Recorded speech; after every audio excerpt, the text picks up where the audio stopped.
Hey guys, it's Caden Cloud here. Today I'm going to be doing my nonverbal communication speech, and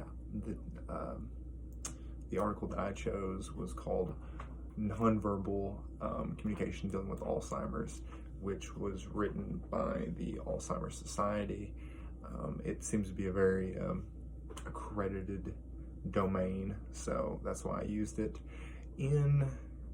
The reason that this touches base with me is because my grandmother has dementia and Alzheimer's, and I see it firsthand with her all the time. I live with them all the time. I see it with them. So one of the things that caught my eye in this article was it talks about how positive affirmation, even though that person may not understand words at the time or understand how sentences go together, because sometimes with Alzheimer's and they get really confused. If you have a relative that has it, you understand how confused people can get at the drop of a hat, or how turned around they can get in a conversation, or how they can repeat several different sentences, and it's just weird.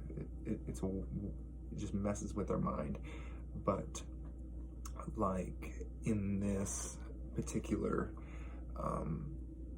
article, they talk about how positive affirmation and an easier, more gentle stance will help cope with that, or help whoever you're talking with that may have the disease, and how it makes them feel at ease, because they may not, like I said, understand basic English and basic sentences at times, and they may be very confused, but they can understand when you're confused compared to whenever you're laid back and you're calm. As soon as you start getting agitated, they will get agitated with you.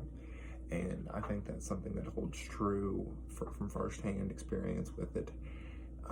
Another thing that the article talked about was how eye contact. It's one of those things where, like I said, whenever they get anxious, they're looking around, don't really understand where they're at. Maybe sometimes they may completely forget where they're at.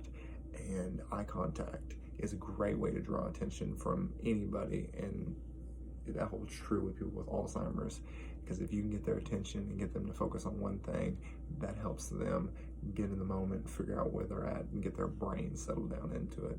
And I found this article to be really informational, and I enjoyed it a lot, and that's why I used it in my speech today.